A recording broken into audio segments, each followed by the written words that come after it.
Big 12 Radio. This is Big 12 Today, presented by Modelo. Along with James Westling, I'm Ari Tepkin.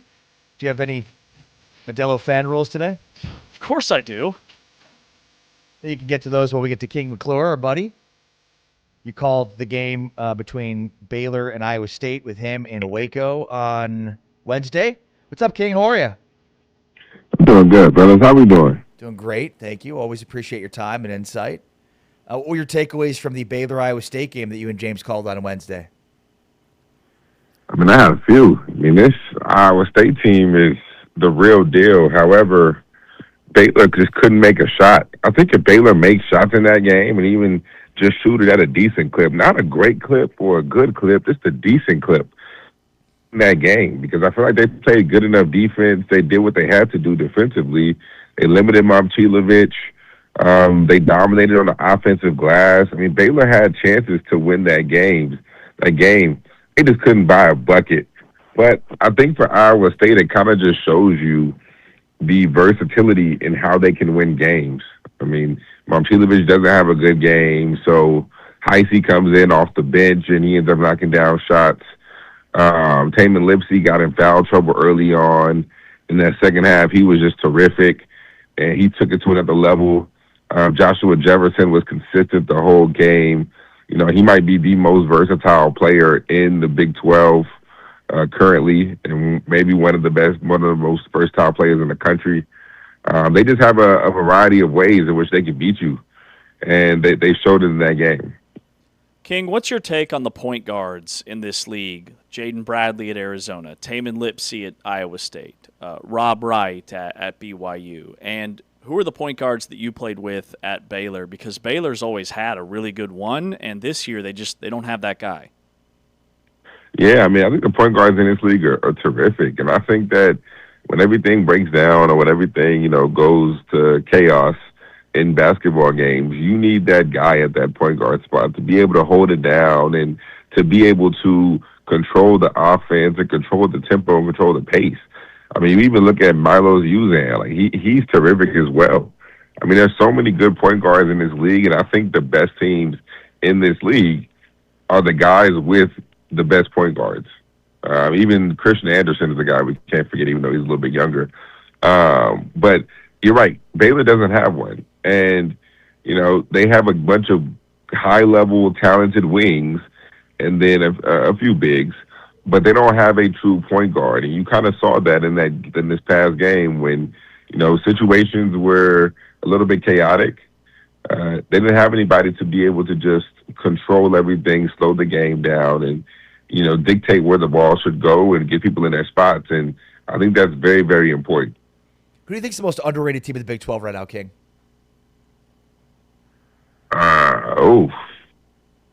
Let's go with UCF, man.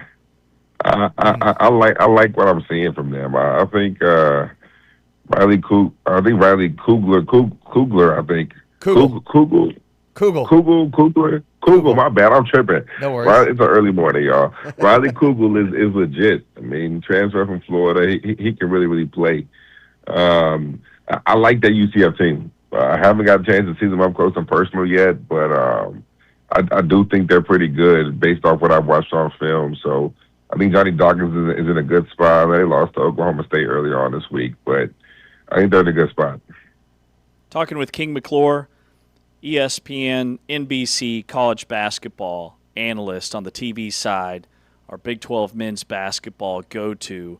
What's your take on Oklahoma State and Iowa State this weekend? This game is in Ames, but we think this might be the marquee matchup this Saturday just because we'll learn so much about Oklahoma State on the road. Yeah, I think what it boils down to is I think this game is interesting. And I think it's a lot more interesting than people will probably give credit to it for. I think that when you look at what Oklahoma State can do as far as Victorious Miller and Anthony Roy, these two guys can actually get buckets. They make shots. If you look at the first two games in which Iowa State played, the game against West Virginia and the game against Baylor, which I happen to do both of them, neither one of those teams really made shots at a high clip. And if you are if you're Oklahoma State, I think the key to this game is number one, dominating the tempo, which they love to do. They love to push the ball. Number two, be able to get the ball in to the big in the short roll. Like I kept saying, James, in the game that Baylor could never do. Get the ball to the short roll, and when you get the ball to the short roll on the opposite side, you can get whatever you want as long as you can knock it down. And I think they have enough dudes between Miller and Roy, have enough scoring between Miller and Roy to be able to pick on Iowa State's weaknesses. And I do think that those guys are good enough to be able to just go get you a bucket whenever they want, which in a game like this could really make it interesting.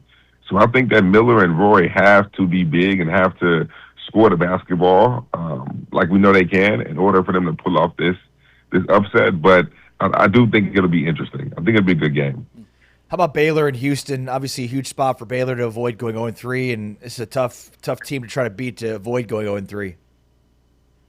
Man, that's a very, very tough game for Baylor. However, if you look at Houston's first two games, they truthfully, the first game they should have lost against Cincinnati at Cincinnati. The second game against Tech, I mean, Kingston Fleming just showed up, showed out, took over at the end. Without that performance, they lose that game. So they could have easily been 0-2 up to this point. So I think Baylor has a chance to be able to beat Houston. However, they're going to have to, because Houston's very similar to Iowa State on the defensive side. They're going to have to perfect getting the ball to the short roll. They did that maybe twice the whole game, maybe three times that I can remember the whole game. So they're going to have to be able to take that first blitz on the ball screen and not be afraid and not panic. Because if you can, they're going to work you down. They're going to make you play late into the shot clock. But if you can be able to, withstand that first blitz, maybe that second blitz, you can get what you want with these defenses. So if they can find somebody on that team, I don't know, whether that be Obi, whether that be Cam Carr, whether that be Isaac Williams, if they can find somebody to be able to hit the short roll and play on their advantages to the backside, I think that they can win this game. And they have to make shots also. King, can TCU compete with Arizona? This game is in Fort Worth on Saturday at 4 Eastern, 3 o'clock Central on ESPN. TCU sneaky. They're 11-4, 1-1 in Big 12 play, and they're usually much better at home. Yeah, I mean, this is a very sneaky team. I think the game against Baylor was a really high-level game for them. I think the game against Kansas, if Punch catches that basketball in the corner, I think they win that game. Go to the free throw line, maybe makes one. I think they win that game. I just think that this TCU team is pretty solid.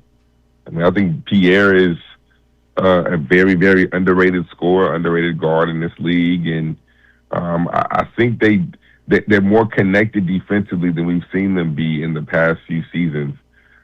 So I like what Jamie Dixon has. I just don't know if they have enough to be able to compete with Arizona, because I think the game will be close, but this Arizona team, you talk about point guards and veteran leadership. I mean, you talk about Jaden Bradley. I mean, he's been in so many big environments. They're just tough. They're physical. And I think the thing that makes Arizona so tough to play against is they're not going to beat you from shooting threes.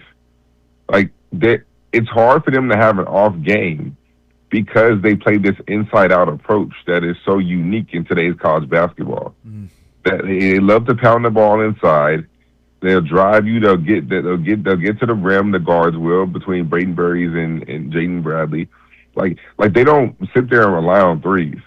So when you deal with teams like that, it's hard to really catch them off guard, because sometimes you, like Baylor the other day, when you rely on threes, when you shoot a lot of threes and you miss, you can get beat because it's hard for you to score in other ways. That's not the case with this Arizona team. So no matter where they go, no matter where they are on the road, at home, I think their play style makes them extremely tough, and it's going to be a very, very tough game for them. King, how many legitimate national championship contenders are in the Big 12 right now? Ooh, let's go Iowa State, Houston, Arizona,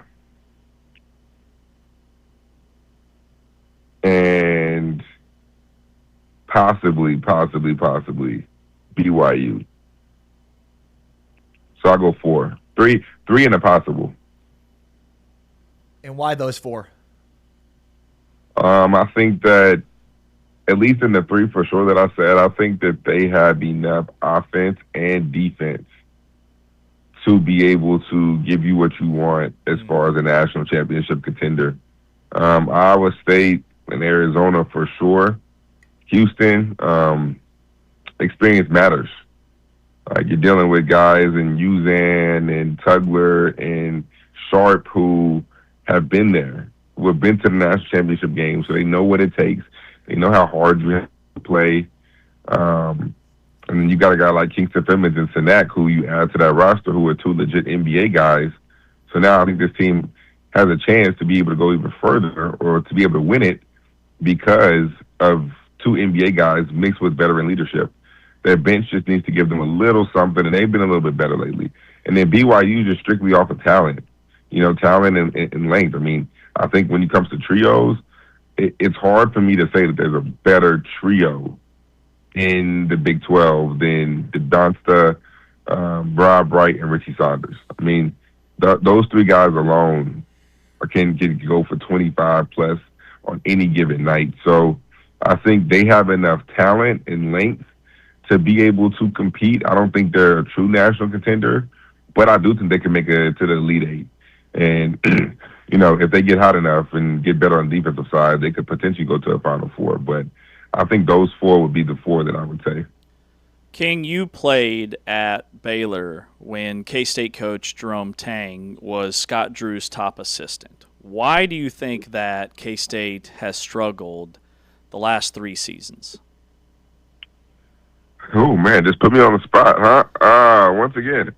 That's what I do, King, because I know you handle it like a pro, and you'll tell me the truth.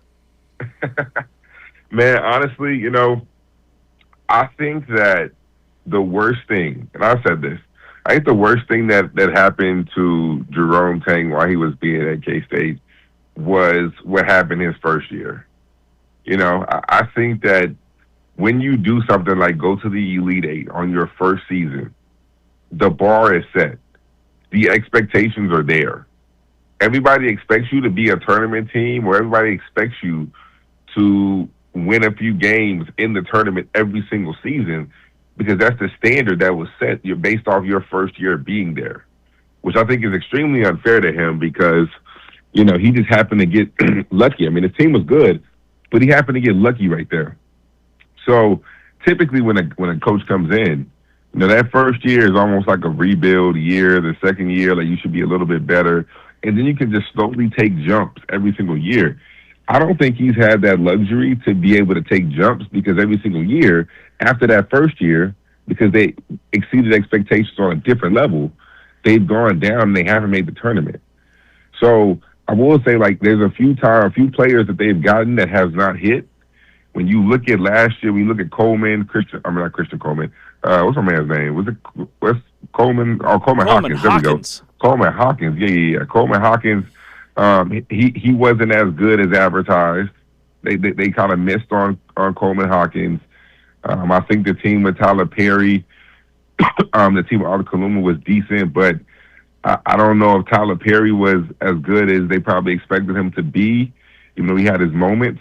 So I think that this year, when you deal, we have PJ Haggerty, you have Nate Johnson. I mean, some of the guys they got this year, you would expect them to be a little bit better. But I think the worst thing that could have happened for him, I mean, PJ Haggerty's been great, but some of the other guys. But I think the worst thing that happened to Jerome Tang was that first year, the expectations were set extremely high. So he didn't get the opportunity or the luxury to be able to build because every K-State fan is just automatically assuming that it's going to be that or at least a few wins in a tournament every single season, Well said. King McClure does a great job calling basketball games, especially the one on Wednesday with our buddy James. King, always appreciate your time, man. Thank you so much. Yes, sir. Appreciate y'all. See you, King. King McClure joining us here on Big 12 Radio, along with James Wesley. I'm Ari Tepkin. This is Big 12 Today on Big 12 Radio, presented by Modelo. Still need to get into the Big 12 women's basketball side of things, plus reaction to the Fiesta Bowl, looking ahead to the Peach Bowl, And once again, Greg Sankey lobbied for 7 SEC teams, got 5, 0 make it to the national championship. Third straight year the SEC is shut out of the national title. It's time to break down this narrative. The SEC is some gauntlet bigger and better than any other conference in America. The Big Ten is clearly the best, and who's second, that's up for debate. That's James. I'm Ari. This is Big 12 Today, presented by Modelo. Heard on TuneIn. Watched on Big 12 Studios. So